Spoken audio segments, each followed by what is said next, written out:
So thank you for being here tonight for our first part of our Color Your World with Visionary Fiction series with the wonderful Tod Davies.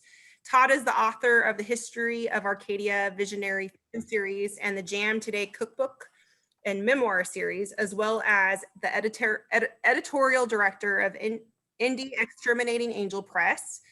And she's going to present a 3-part series on visionary fiction on the third Tuesday of June, July, and August from 6 to 7 p.m. on Zoom. Participants will have an opportunity to win a free copy of one of Tod's books. So tonight's presentation is going to focus on visionary fiction and the history of Arcadia. This is part of the Newport Public Library's summer reading program that's open for all ages. And the theme is Reading Colors Your World. And this theme will influence all programs, prizes, and signage for 2021.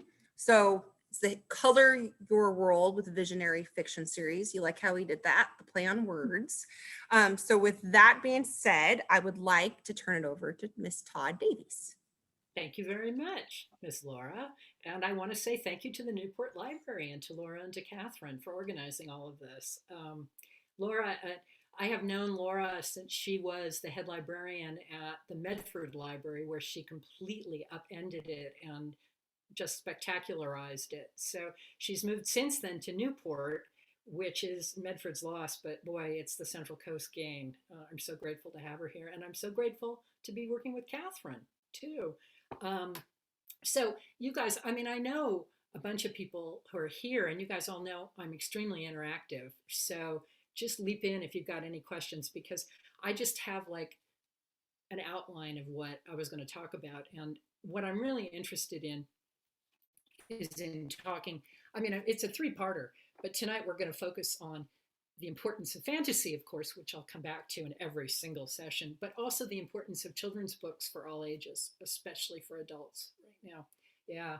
So Tim Myers is actually a contributor to an online magazine that we have, VAP, the magazine, where we focus a lot on this kind of thing. We focus on stories that, what we say, question dominant cultural stories, essentially the dominant cultural story that somebody's got to be on top and somebody's got to be on the bottom.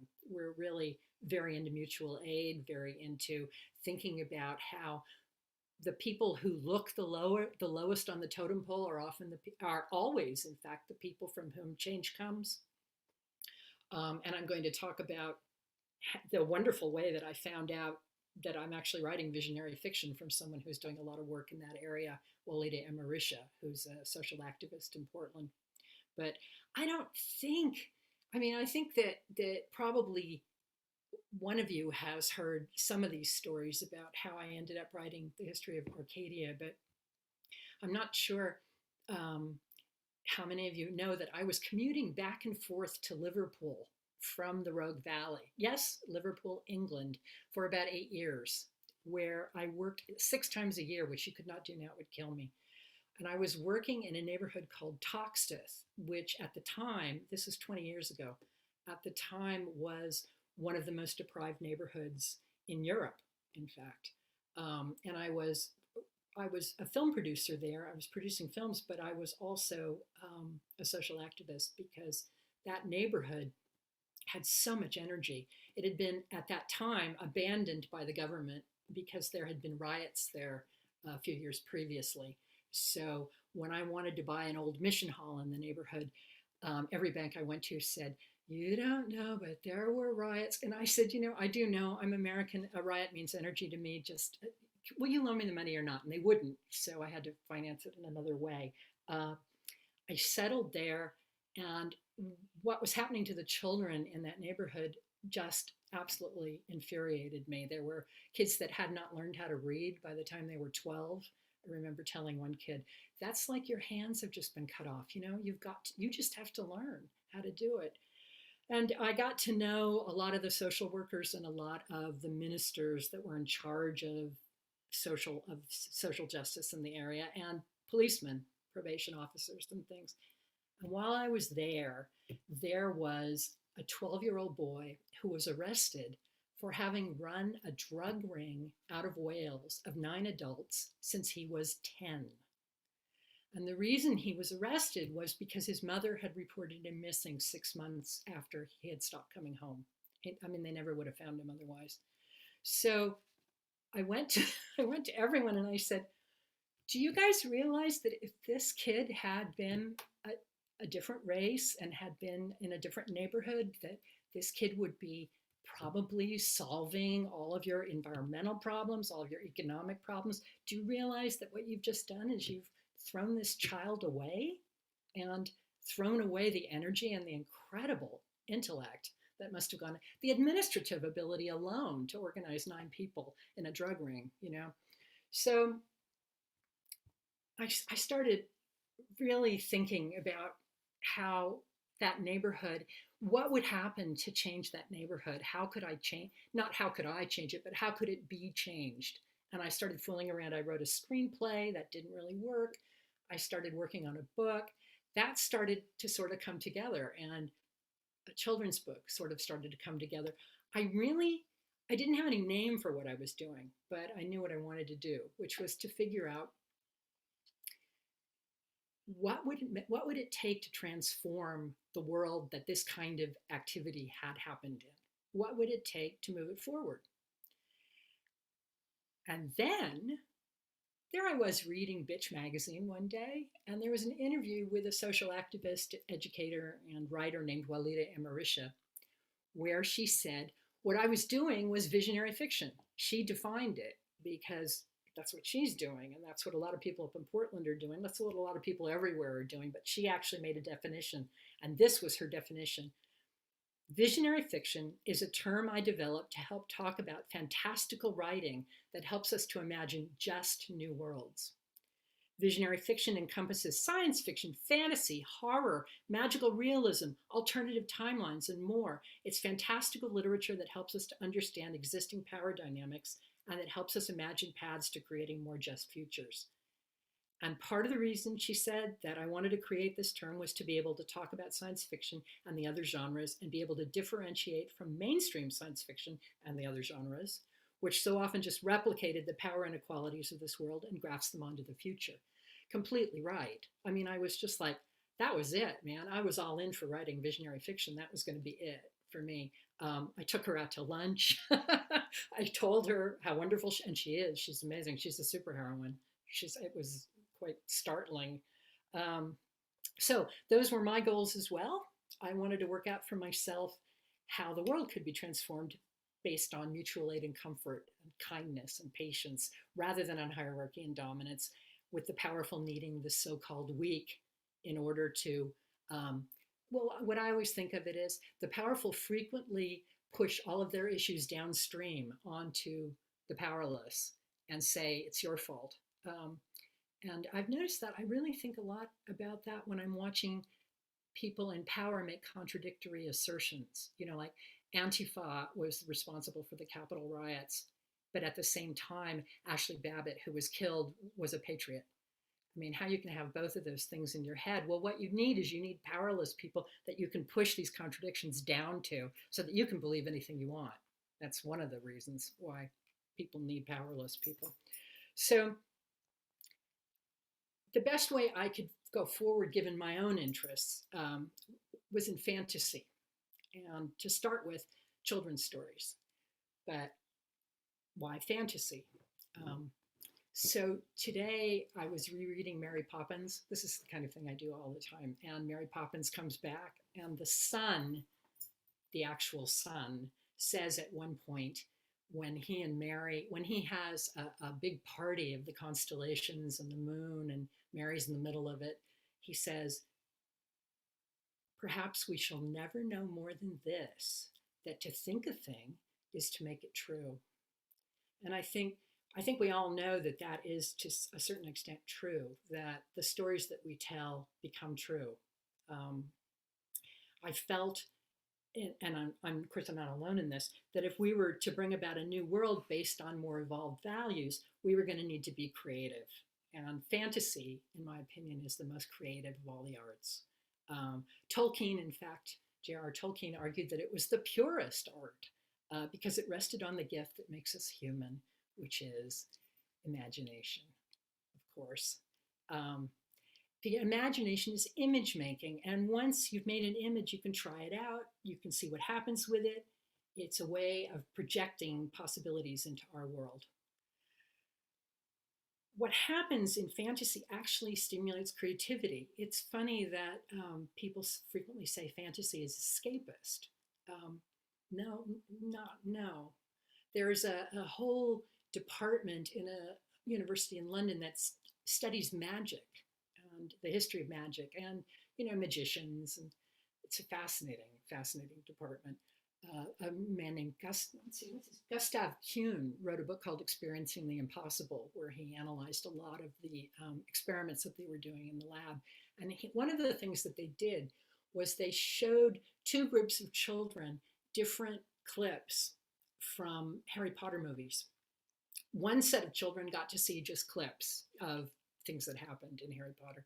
The other set of children got to see magic happening in the clips. And then they tested the two groups for creativity after that.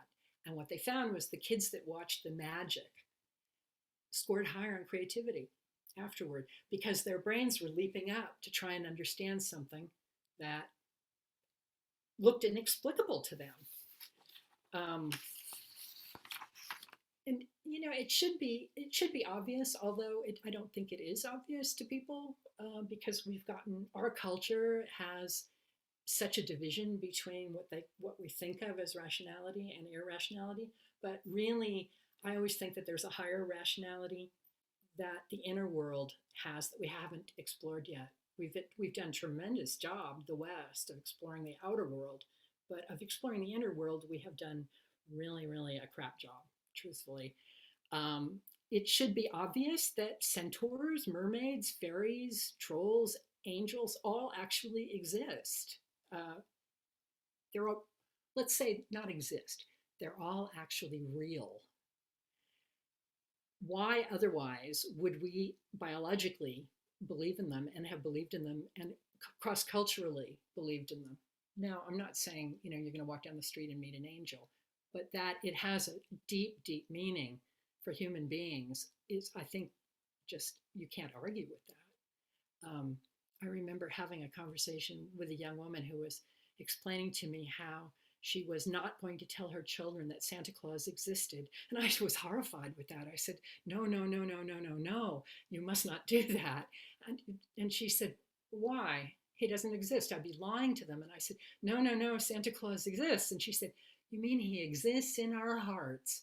And I said, no, I don't mean anything so treacly and disgusting. What I mean is Santa Claus is a concept that embraces all sorts of things that nothing else but the concept of Santa Claus can embrace. And what you're going to do is you're going to take those things away from your kids. Don't do that.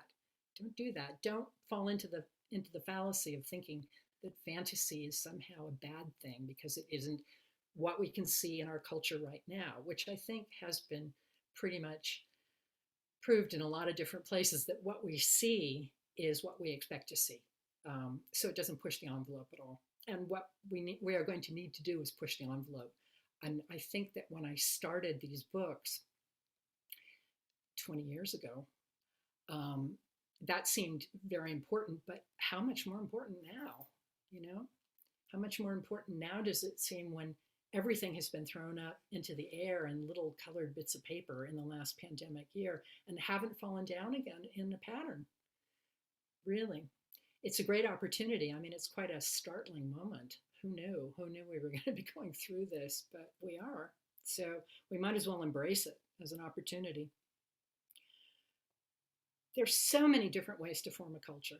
I mean, we have chosen the way that we go now, and now we can choose again. We can continue to go down the paths that fork and take a left or take a right or go straight or squiggle. Margaret Mead, when she was exploring one culture anthropologically and lived with them, couldn't figure out what was happening because the adults in the culture were terrified of demons and evil things that were coming down off the mountain, but the children weren't.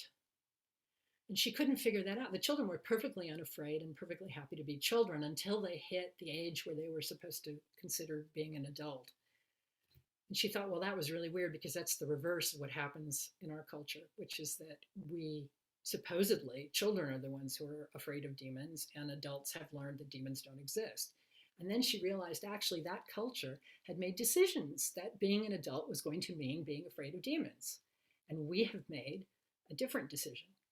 But those decisions can be changed or can be and are changed, evolve all the time. So the way we decided our different futures as children, we can do as adults now. We can do it as a society. And we certainly need to, obviously. We need to, as everybody, I hope, is beginning to realize, we also need to embrace our role as part of the environment, not as lord of the environment. That's just one example. So when we were children, we tried out different futures for ourselves. And that leads me to why children's books, why do I think they're important? Tolkien pointed out that children's books have actually been unfairly banished to the attic of culture. It's not like fairy tales were only for children when they first started out, or legends or myths. They were for everyone. But as the culture has gone on, we've pushed them away. I always thought one of the things that made me a little crazy, and when I started the press and when I started EAP, the magazine, was that when I would go into a bookstore, the books were segregated according to subject matter or an age group, whereas it seemed to me that it would be much more useful to separate them based on what values they had in the books. If you had militarist books, have them all in one section. Have all the children's books that were militarist and all of the history books and all of the philosophy books.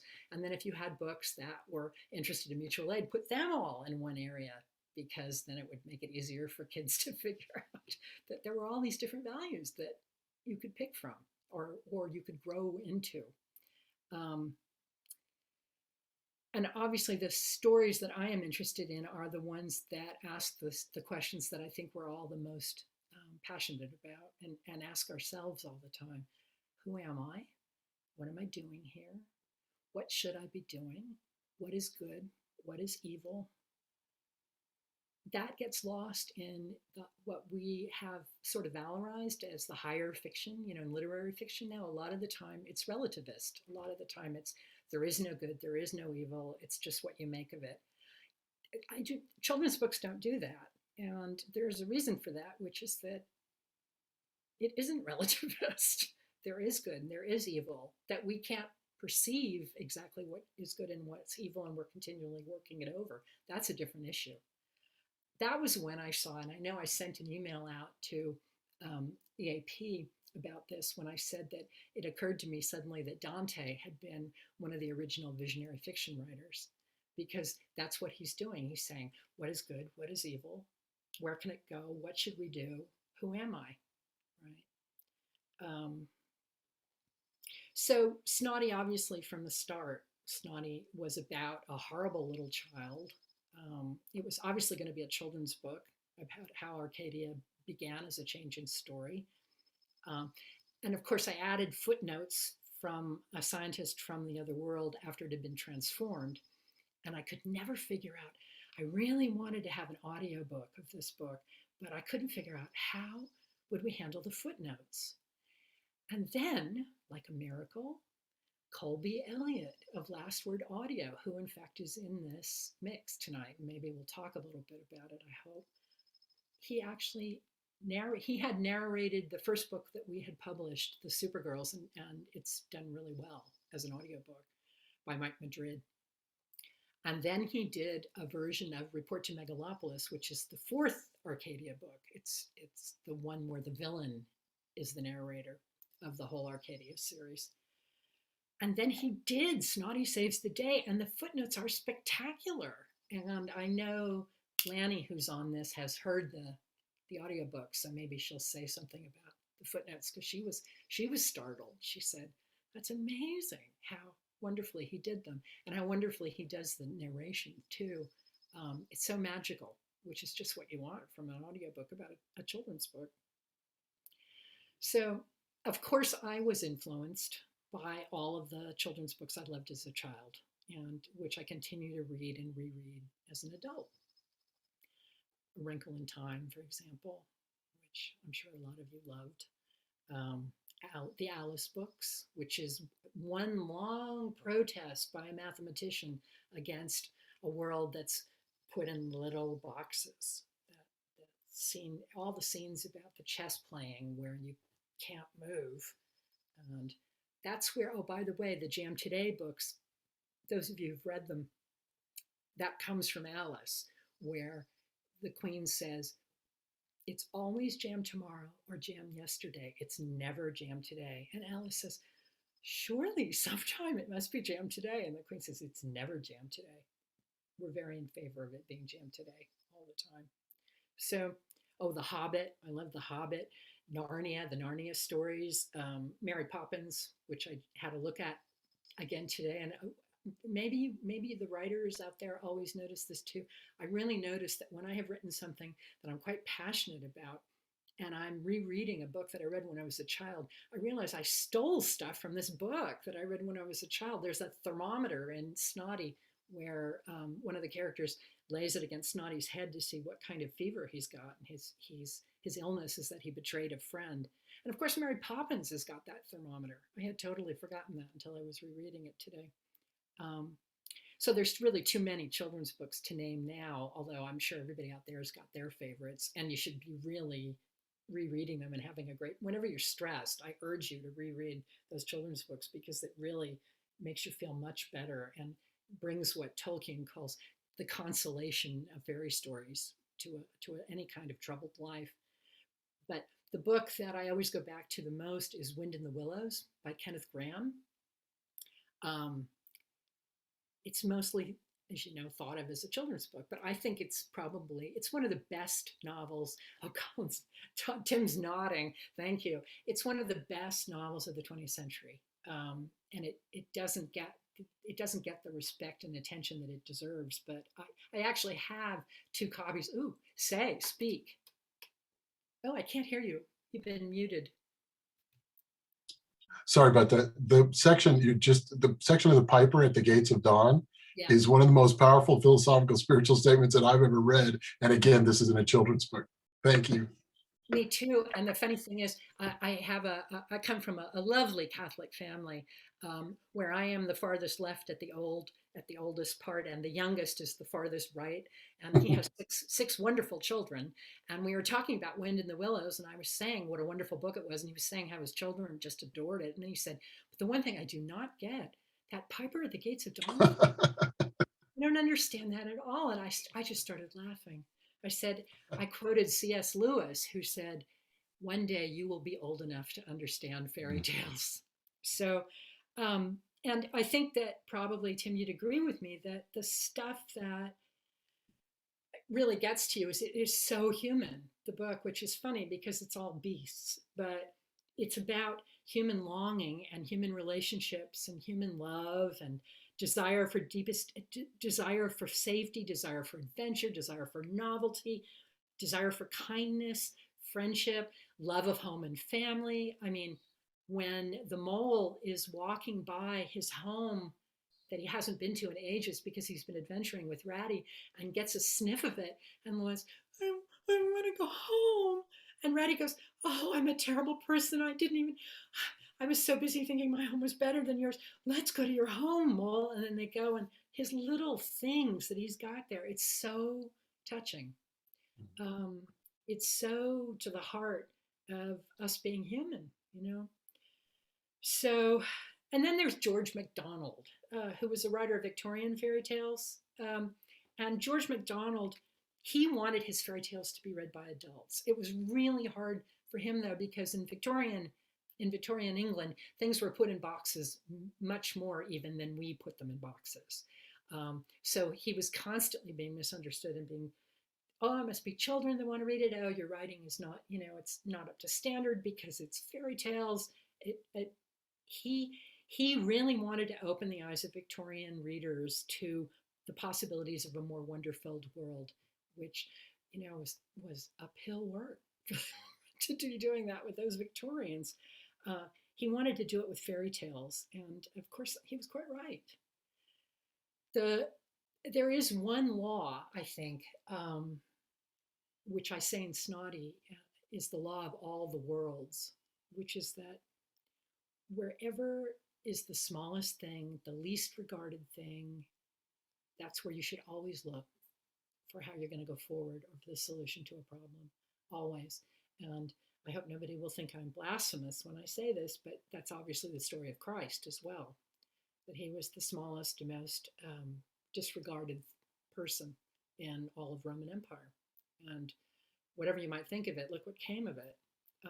I remember I was at a dinner in Oxford College with a bunch of scientists, and I always love talking to scientists. It's where, and some of my scientist friends were quite annoyed about my portrayals of scientists in the Arcadia books, because I stole an awful lot of stuff that they say in there. But they were talking about the nativity scene in the nativity, and they're all supposedly atheists. They're all hardcore atheists because that's their religion, scientists in Oxford. And I said, well, it is one of the most wonderful fairy tales ever. And a Nobel Prize winning physicist said, fairy tale, I've never heard it called that. And I said, no, you don't understand. I have a very high regard for fairy tales.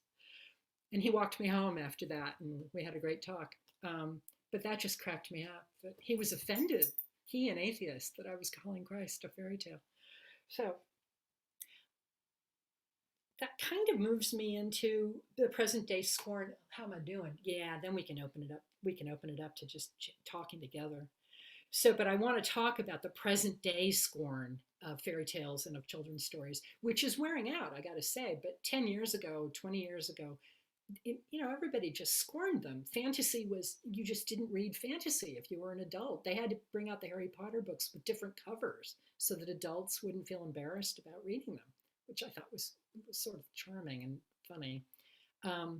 So we've all heard, just a story for children, it's only fantasy. So, but when you think about it, where does that scorn come from? Where does it come from? It comes from the fear of being thought childish. It comes from the fear of not being thought to be not good enough. It comes from the fear of being a vulnerable child, of being powerless. It comes from the fear of being powerless. An awful lot of our art and literary criticism comes from the fear of being thought powerless, or being thought not adult enough, And I gave Snotty that fear. Snotty has that fear that you can't survive if you're seen to be weak, which is a realistic fear, I've got to say, in a lot of ways. And it would be nice if we had a world where you weren't worried that you couldn't survive if you were thought of as weak, because there are so many things that can come from vulnerability and a place of supposed weakness, which I think is coming out more and more recently. I really think that the new generation that's coming up, it's the generation I've been waiting for, where they prize vulnerability rather than when I was a child, vulnerability was a bad thing. It was girly, which I really think we need more girly. We need a lot more girly. And if you read Snotty, you will see that we bring a lot more girly. He brings a lot more girly into the world, and the world changes as a result. There's obviously a place for dystopian literature, especially dystopian literature that is based in the anguish that we aren't all what we could be, like Philip K. Dick's work or Octavia Butler's work. But both of them have a rage that we are not what we could be or what we should be, in their opinion, and what in my opinion too. Both of them are in a rage at how much we make our fellows suffer, and how and why, that we treat each other like objects, which is just horrible. But that is different than the literature that essentially says the world is a bad place, it's inexplicable, and it's meaningless, and there's nothing you can do about it. There's a lot of literature out there like that. And sometimes it's quite sparkly and written beautifully. I will not go into names because really I have no interest in dissing anybody, but you will know when you read that. I mean, frequently it's a New York Times bestseller, or it's a book that's been reviewed glowingly somewhere, and you know, but you'll read it and you'll think, wow, what an incredible writer. I feel kind of sick right now. And when you do, that's really a warning. You know, it's not healthy food. There's nothing wrong with you reading it. I mean, I eat a lot of unhealthy food, but you need to know what you're doing there. It's a, it's essentially when people say the world is a meaningless place and there is nothing to be done and there is no purpose. That's kind of always, I always hear teenagers saying love is stupid, girls are stupid, boys are stupid. Well, really, because the teenager doesn't believe that they can ever grow up and actually make an adult relationship. And that's when I hear the world is a meaningless place, that's what I'm hearing. I'm hearing a society that's still in its adolescence and hasn't really recognized that, is dressing up in adult outfits. Well, a lot of modern literature is what Tolkien called mere manipulation of old material, clever and heartless, which I thought was a very good summation of it. So what visionary fiction's asking is to stop all of us from stop being uselessly and passively cynical about ourselves and about the possibility of change, especially stop thinking that one person can't do anything. Of course, one person can do stuff, which is the point of the Snotty book. And we'll get into in the next two sessions a progression. The next book is more about an adolescent looking at the world and what kind of, and dealing with love and what that means. But this book is about a lowly, horrible, grasping little boy who completely upends his world by discovering who he is and by changing the story. His world shifts, it changes, it forms a new point of departure, all from a change of story. So in making the world a better place, more colorful, Laura, more mutual, more kind, where do we want to look except in story? Which is another reason why libraries are so important and why librarians are the superheroes, really, because they are custodians and promoters of the story. So thanks for that, guys.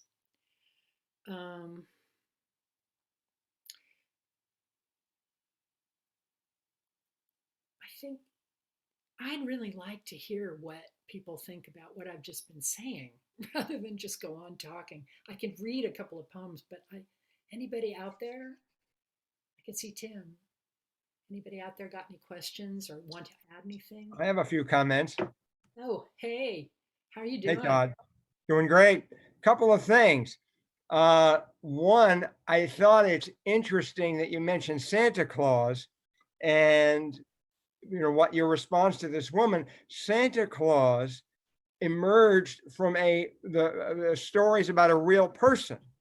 It isn't just a myth, and you're believing in Santa Claus. Nicholas of Myra was an early 4th century bishop who was known to leave generous dowries to young girls and young women who were very poor. And he was also reputed to leave coins in the shoes of the very poorest children. So there was a feast day for him in December, December 6th, and to celebrate his generosity, people would have gift-giving occasions around that time of year. So it isn't like there's this non-reality or there's this myth, and maybe it's real and we should respect it, as opposed to just fantasy. It was a real Santa Claus.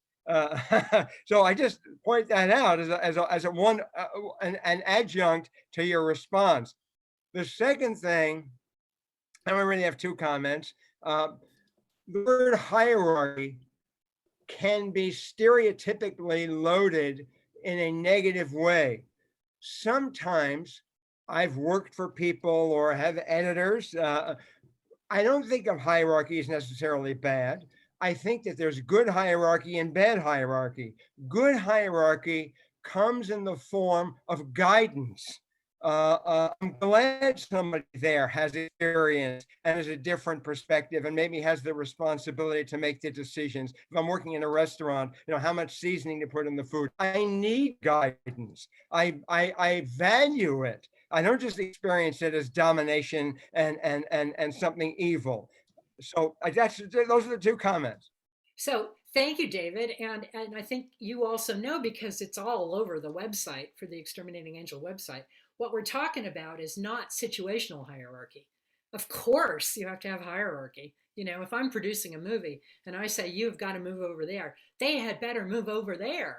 Right. But to say that I am more important than the person, Right. Okay. Right. That is actually institutional hierarchy, Right. and that is not a good thing. Right. Right. Yeah, and about Santa Claus, you know, Tolkien talks a lot about that as well. He talks about how Thor probably came from an amazingly strong farmer originally, rather than the other way around, rather than a farmer being thought to be like Thor. It probably was stories told about a neighbor that ended up becoming Thor. That was his theory. So, and David, this is David Horowitz, who also writes for EAP. So thanks for stopping by, David. It's great. And I see that Christina Ward, who is my valued colleague, and she's the publisher of Feral House, and also a writer, also a wonderful writer. She says, no camera today, which is a drag. I'd like to see you, Christina. I miss you. But what is the relation of visionary fiction to magical realism? And is there one? That's funny that you would say that, because I was thinking a lot about that. I was thinking how funny it is that we valorize magical realism when fantasy is considered, you know, déclassé. Magical realism it depends on, as Walida says, does it promote a different vision of the world rather than an entrenched vision of capitalism and of dominance and of male patriarchy and of all these other things, a lack of diversity? Does it promote an open world? But I also think that the reason why magical realism wins Nobel Prizes is because it's written in a foreign language and then gets translated into English. And that just seems, I see my dog feels that way too. Strider, come here. Come on, come lie down. Hey, come on, lie down. Good boy. Why are we not surprised that your dog is named Strider? Well, he's named Strider actually because he ran away from 3 homes before I got him. Ah, So he washed out of the shelter. The shelter said, that's it, we're going to put him to sleep. And he got taken in by a dog orphanage. And when I got him, and she said, he's not going to run away from you. Dog never leaves my side. So, and his name originally was Triker, which was a really stupid name. So Strider, he's Strider because if you've read The Lord of the Rings, Strider's motto is, not all who wander are lost. So I have to throw in a phenomenon I think fits really closely with what you were just saying. I call it the disappearing genre phenomenon. I think you see a lot of this. So as a work of fantasy or a work of science fiction, and particularly pre-Ursula Le Guin, right, was considered a lesser work until it was written really, really well. Then it was Anthony Burgess, you know, what am I forgetting, Brave New World. Then it was 1984 by George Orwell. So these works of science fiction suddenly are called literature rather than science fiction.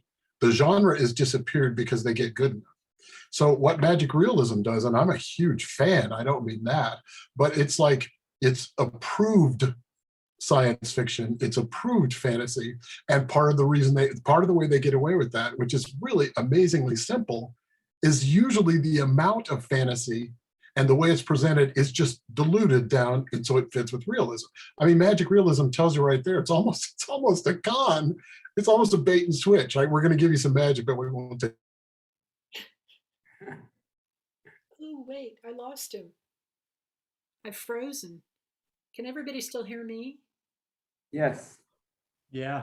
And I'm like, you're right. Of course. You know, so this is one of those things that fits so well, Todd, with your point about how these things are undervalued in a ridiculous way. Yeah, I mean, and I think that we also have to be really careful about reading something and saying, oh, that's just sentimental. Sentimentality is unearned emotion. Unearned is the key word. Earned emotion is not sentimental. For example, what the Wind in the Willows, the Piper at the Gates of Dawn, that is not unearned emotion. That is strong emotion. The fact that it is strong and comes up from our childhoods and maybe makes us feel uncomfortable because it reminds us of when we were powerless, that should not really enter into it. So I've been that's very collect good analysis, Tim. I've been collecting examples. I love hearing from you, and I've loved emailing you in the past, but it's incredible because so often it's like looking in the mirror. I've been collecting examples of what I consider really inaccurate uses of the word sentimental, which are done in the same way where, I mean, you can see an actual movement toward an honest expression of real emotion being labeled as sentimental. And then that goes back to your point about the fear of this. And often, as you say, I mean, it's not perhaps a total coincidence that the greatest champion of genre in the world's history is a woman, Ursula Le Guin. And it's not an accident that you're talking about all this work for children, because that's another false divide that is very, very convenient for some people. Yeah, and Ursula, and I'm going to talk a lot more about Ursula Le Guin in the next couple of episodes, because obviously she's a huge, huge heroine for me. She uh, and she had to fight a big battle, you know, Yes. to get acknowledged as a female, and she was friends with Ella Sheldon, who was James Tiptree Jr., whose most famous story is the women nobody sees, but which won an award because everyone thought she was a man because she was James Tiptree Jr. So Mhm. there are all these values. The values that are traditionally thought of as female values are dominated by the values that are traditionally thought of as male values. And I always have to say, this doesn't mean men and women. I mean, men and Right. women have both sets of values, but care for children, care for the weak, care for the old, group activity rather than I do always love to talk, and I know I've mentioned this to Christina Antolani before. I love to talk about the two women physicists who were in a very, very high powered lab. We all know, everyone my age was taught that when we're stressed, human beings go into either fight or flight mode, right? So these two women scientists were in a very high powered lab, and they were having lunch every day and drinking tea together and talking about how stressed they were and laughing about their colleagues. And one day one of them said, wait a minute, wait, why aren't we fighting or fleeing? We're really stressed. So they went back and they looked, and all of the studies had been done with only male subjects. So they did them all again with women subjects, and they discovered that what women do is they gather with children or they hang out with other women, which God knows when I'm stressed, I like, and that was the hardest part of the pandemic for me, was not being able to send out word to a coven and saying, come on, you want to go to happy hour? I mean, that was difficult, but and that you need both, obviously. Mhm. And that's what Snotty's about. That's what Snotty saves the day. That's how Snotty saves the day, is by changing his own story. That's why David made such a good point about the balance there, because, and I love the fact that you're degenderizing that too, because that's one of the, I was a football player in high school, and it never computed when I love fantasy, and people just look at you strange, like you're, that balance. David, thank you for bringing that point up, and Todd, thank you for pointing out that gender side of it. And I really think that that's one of the things that the young people are battering their heads against. They're saying, why do we have to have these gender splits? Why? Why do I have to pretend to only have male values and I have to pretend to only have female values? Why can't I wear a dress if I want to, if I'm a guy? And why can't I feel like running a race and winning if I'm a chick, and feel like not putting a guy as the center of my life? Why? Well, good question. Good question, young people. Keep asking and keep blurring those divisions. I think that's going to be quite hopeful for evolution. And the thing is, when evolution happens, especially evolution in thought in society, it happens fast. I mean, when you look back at it, it was building, but it wasn't always and I think it's Ursula K. Le Guin who says who had the most interesting quote about that, where she says the divine right of kings looked totally like you couldn't do anything about it, and then it was just gone. She said capitalism is going to be the same way, and you can already see capitalism being shaken right now because the pandemic has really shaken things out. It's interesting. We got anybody else out there who wants to talk? Hello. I wanted Question. to say something. When my grandson was about 6 years old, he and I wrote a book together, and the book is called I Muffin. And what it is it's about rivalries of boys from around 6 to 9 years old. And the way that we addressed it was by having a book in which baked goods interacted with human beings. And we wrote the first part of it, 10 episodes. And then I asked him if he wanted to write more, but he was too old by then. He was about 9 years old by then, or 8 years old. And he was into all of these fantasy adventure books. And he thought that it was, I don't know if he thought it was silly, but he didn't want to do it anymore. I love the idea of baked goods. I mean, that's a wonderful storyline. Yeah, because a muffin and a bagel have a big fight in the book, and so it ridicules rivalries. There's a writer in the Valley here, Matt Damon, and Steve Scholl, I think, who published this book. I think it was Steve Scholl, a children's book about the war in a refrigerator between the different foodstuffs. The queen of the refrigerator, like they were winning over. I mean, it's a hilarious children's book, and the pictures were fabulous. Wish I could remember. Maybe I will by the next time. So, Ron, the name of your book was I Muffin? I Come Muffin. Okay. You know what I'll do is I'll send it was serialized by Piker Press. I don't know if you know that. But I'll send you a copy of it, and you can send it around. Oh, I would love to see that. Yeah. And what's your name? Ron Singer. You know me. Hi, Ron. Hi, Ron. How do you do, Todd? Very nice to meet you. Ron's another writer. Do definitely send it out. Hey, I will. You can put part of that. Christina, are you trying to talk? I was going to, but I also saw someone, Lanny, who has video, who was raising her hand. Oh. So I defer. I defer to her first. Okay. Okay. Thank you, Christina. I can't see. I just wanted to say something that there's an echo. Don't worry. Okay. I'm sort of reiterating what you've said, but I'm a latecomer to fantasy and science fiction. And it used to be something I noticed that certain types of people really dove into in high school. And I think this is totally anecdotal. More and more people are gravitating, more and more adults are gravitating toward fantasy and certainly science fiction. And I think it's because we need, quite simply, alternative narratives than what we have.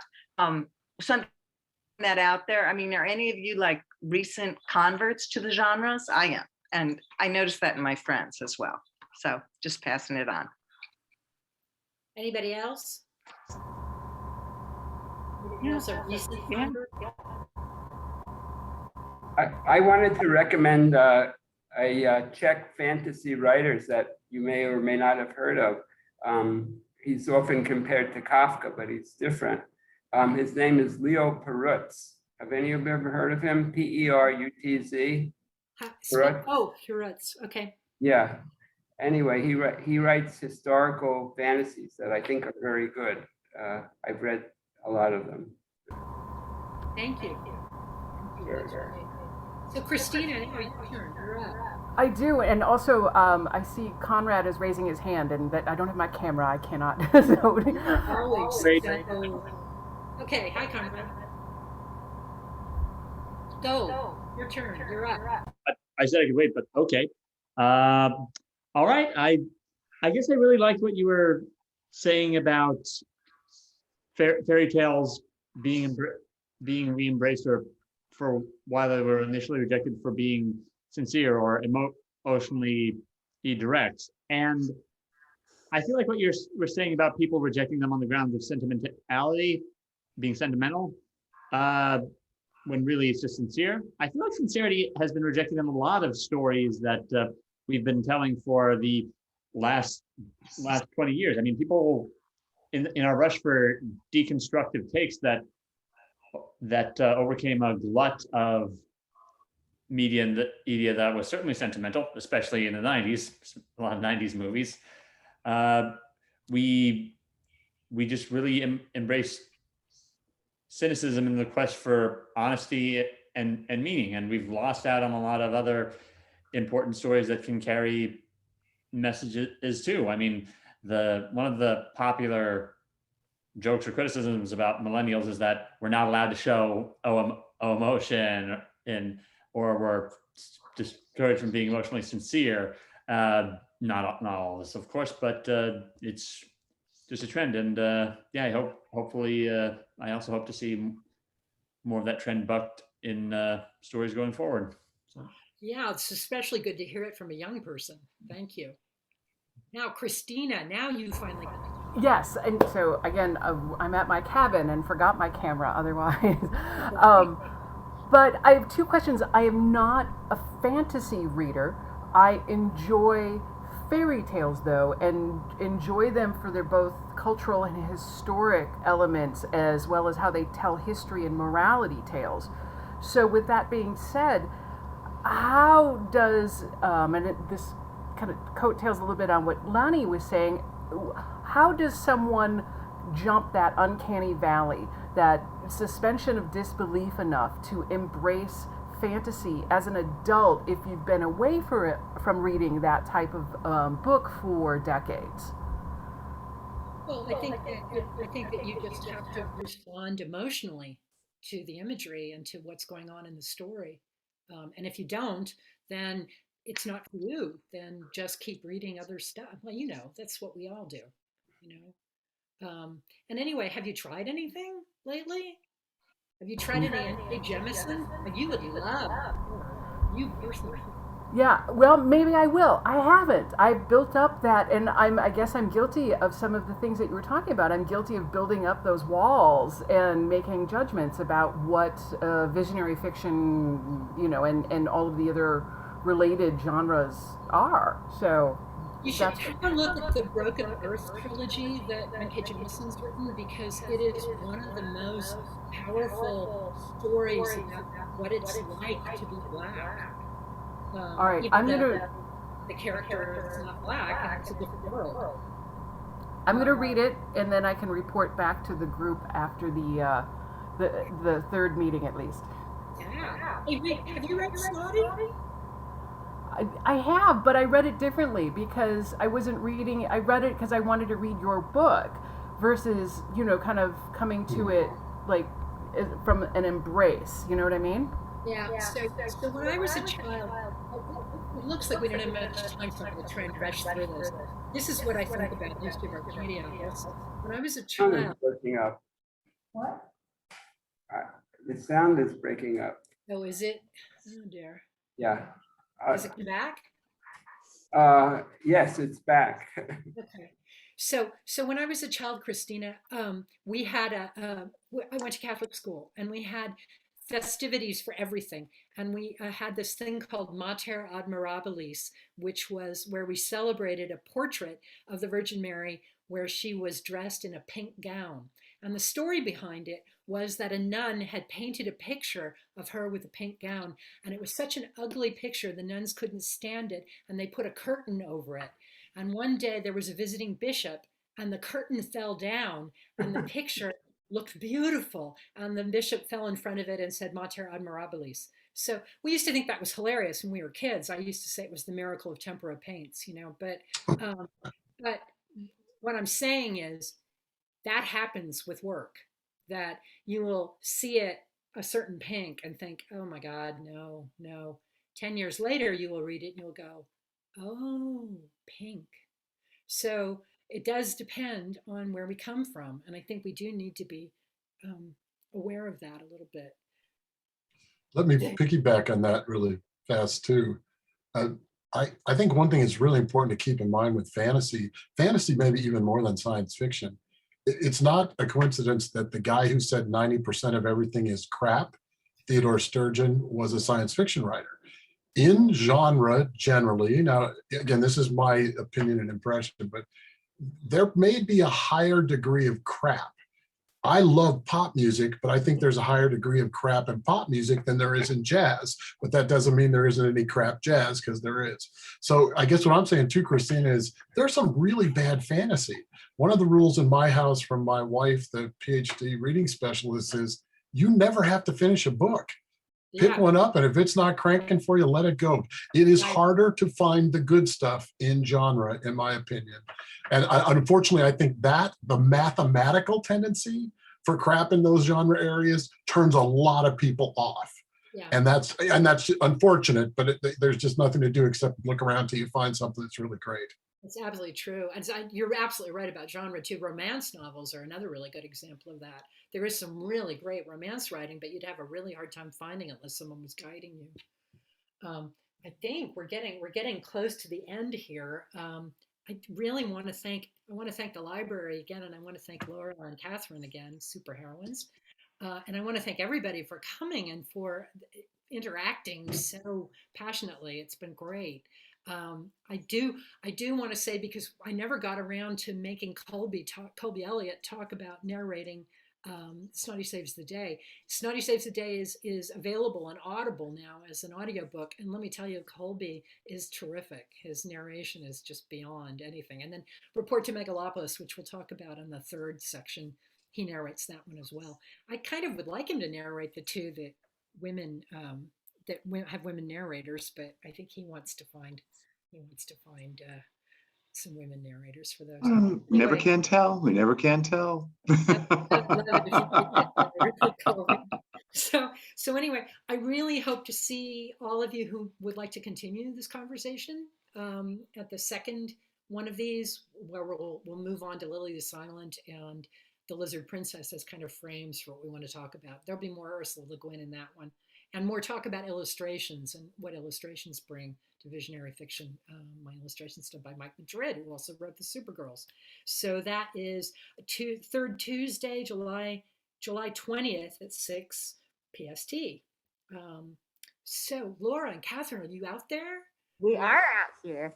We want to say thank you to everyone who attended this program. It was wonderful, Tod. And we're looking forward to seeing you guys hopefully back for our second part of the series on July 20th, which is a Tuesday from 6 to 7. And it's titled Looking Back to Look Forward, is what Tod has titled this presentation. And this program is been presented by the Newport Public Library. We're going to work on saving this program, and I will share the link with Tod so she can send it out to, and then we're going to be posting it on our social media channels for the Newport Public Library. If you guys don't already follow us, follow Newport Public Library, but make sure you look up Newport Public Library in Oregon, because there's Newport Public Libraries other places in the country. And we'll get this up on our website so you guys can view and you can share it out, hopefully in the next couple days. And thank you for attending, and thank you, Tod, for presenting. Thank you very much, everybody. Thank you. And good night. Thank you, everyone. Bye-bye. Wonderful evening. Bye. Thank you, Tod.